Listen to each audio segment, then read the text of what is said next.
Hello everyone, welcome back to the world of STEM. This is Pranav once again, and today we'll be talking about thermodynamics, specifically from the context of chemistry, so it's like very important AP and IB chemistry. Alright, so first we're going to discuss exothermic versus endothermic reactions. So an exothermic reaction is one that passes out heat to its surroundings, it releases heat, we say. And an endothermic reaction is the opposite, which is one that gains heat from its surroundings. So we say that it absorbs heat. And there's basically a quantity that's associated with both types of reactions called the enthalpy change in chemistry. And the enthalpy change basically describes the heat that's absorbed in a reaction. So in exothermic, where you're releasing heat, you're absorbing a negative amount of heat, which is why the enthalpy change sign for exothermic is negative. And then positive because endothermic, you absorb heat. The sign will also be positive for endothermic.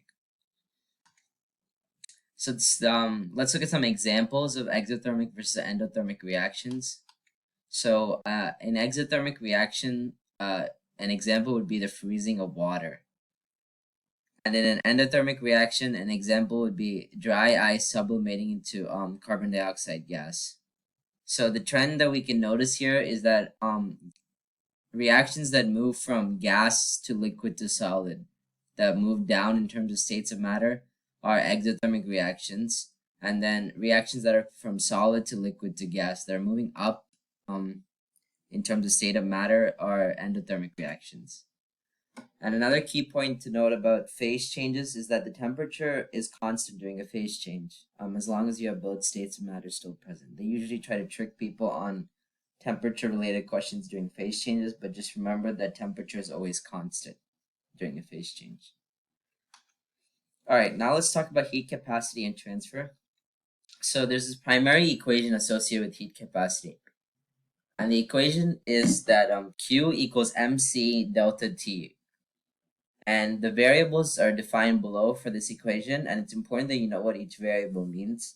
But another important thing to note with this equation is usually your sample is in water, and so commonly they ask questions where your sample is in water. So you must know the specific heat capacity of water is 4.18 joules per Kelvin. So let's just look at an example involving specific heat capacity so that you can better understand the topic. So they say we have substance X, which is a metal, and they say a 10-gram sample is heated from 25 degrees Celsius to 62 degrees Celsius. And that heating uses 51.8 joules of heat energy. And so they want you to identify the metal based on the known values of specific heat capacity. So they give you the table below. So solving this problem is relatively straightforward once you plug into the equation. So we have that Q equals mc delta T over here. And Q, we're given 51.8 joules. The mass of the sample is 10 grams. And then the temperature change is 62 minus 25 degrees Celsius. And then C, we're solving for. So plugging all of those in, we should get C equals 0.14 joules per Kelvin. And then going back to our table, it is half hafnium. It's shown over there. All right. Now let's talk about reaction enthalpy. And reaction enthalpy is basically describing the overall enthalpy of a reaction. So the symbol for enthalpy of reaction is the delta H with the subscript of Rxn. And you find enthalpy of reaction using the individual enthalpy of formation of the different substances in the equation.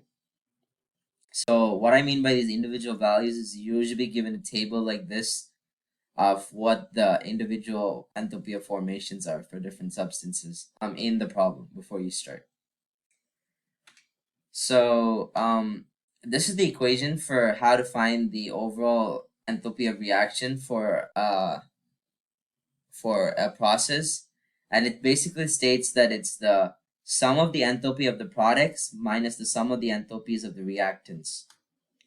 But it's very important that you're careful here because you have to watch your signs of enthalpy. Usually there's a negative. If there's a negative minus a negative, then it's positive, and often people trip up with that.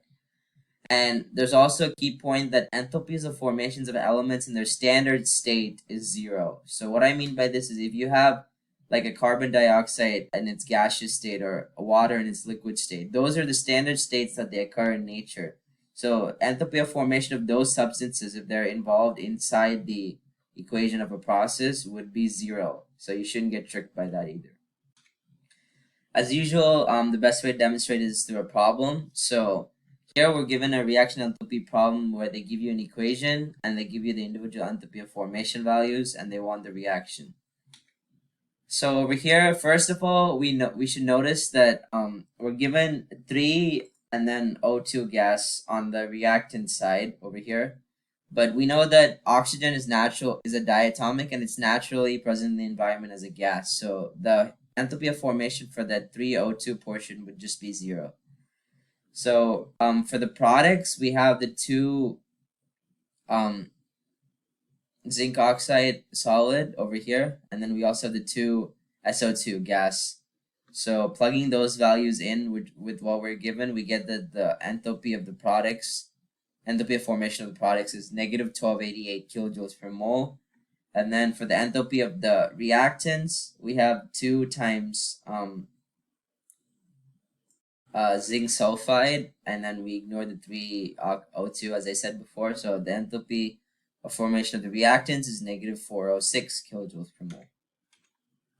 And then it becomes relatively straightforward because we just had their enthalpy of reactions, the enthalpy of products minus the reactants. Plugging our values in and then being careful with the double negative sign, we find that our total enthalpy of reaction is negative 882 kilojoules per mole. And then also we see that we're given extraneous data, which is usually what they try to do and try to trick you off, but we never had to use SO3, so that's just extraneous. All right, now let's talk about Hess's law of heat summation. So sometimes your enthalpy reaction is too hard to measure, just straight up using products and reactants. So then we can measure the enthalpies of individual steps and then cumulatively add those up to get the total reaction enthalpy.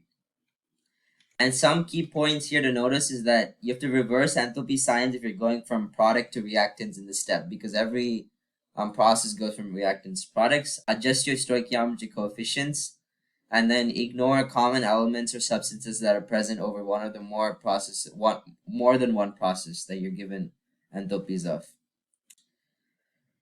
So the best way to again see this and avoid confusion is through a problem. So we're given a reaction and they give us the enthalpies of 2 separate processes and they want the enthalpy of a final process.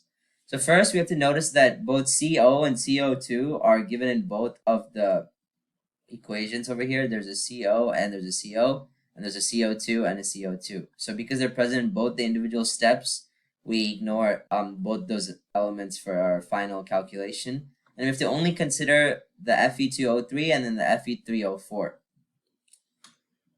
So now applying the ratios that I talked about in the equation, where in the final process we have 3 Fe2O3, but the initial step number 1, only gives Fe2O3. So if you multiply by 3 to find that enthalpy, so multiply the negative 28 by 3 to get negative 84. And in the second step, we have 2 Fe3O4, but they only give us Fe3O4. So we have to multiply by 2 times the enthalpy of the second step to get 25 kilojoules. And then applying the reaction enthalpy, we just add both values, which is quite easy here. So negative 84 plus 25, we get negative 59. So that's how we calculated the enthalpy of reaction according to Hess's law for that problem. All right, now let's discuss bond enthalpy, which is the final major topic in thermodynamics for chemistry. So again, this is a process to figure out the enthalpy of reaction, but this time we're using potential energy of like the individual bonds in each reactant and product, instead of using the steps or the overall products and reactants. And we have an equation here, which is the summation of enthalpies of bonds broken minus bonds formed, which is the opposite from enthalpy of formation that we saw a while ago, because breaking bonds is endothermic. So you need to subtract the products to get a negative enthalpy sign. So again, keep in mind this is broken minus formed, reactants minus products, not the other way around for enthalpy of formation. Now we have to ignore extraneous individual bond enthalpies that are given. So sometimes you're given oxygen gas with single bonds, but that's not possible because oxygen double bonds. So you have to be extremely careful when dealing with what you're given and what you need in these problems. So you're asked to consider an equation for the combustion of methane, and then they give you the equation, and then they give you the individual bond enthalpies. And so calculating this is quite easy, where we realize the initial equation of bonds broken minus formed. So first, dealing with bonds broken, we have methane, which is CH4. We know that that's a carbon bonded to single bond to a hydrogen 4 times. So we have to multiply our carbon-hydrogen bond by 4. And then the oxygen is just an oxygen double bond. But then we're given 2O2. So we have to multiply the 495 for the double bond by 2. We get 2642, which is the enthalpy of broken. And enthalpy of formed, we have CO2. CO2 is just carbon to oxygen double bonded, but twice. So we have to use the 799 twice. And then we have H2O, which is just single bond between hydrogen and oxygen twice. So twice over here for the H2O, but we're given 2 H2O, so it's twice of twice. So we have to do 4 times 463 to get 3450. And so our final enthalpy of reaction is 2642 minus 3450, which is negative 808 kilojoules per mole. And again, I wanted to just highlight this table here to show you that usually multiple bonds have a higher energy than single bonds because you require more energy to break them. Just conceptually visualizing this. Alright, thank you so much for watching this video of the world of STEM. If you had any questions, please feel free to comment down below on our YouTube post or email us, and the email will always be provided in the description. And we hope you enjoyed this and were able to learn something. And finally, this is Pranav signing off with the world of STEM. Thank you.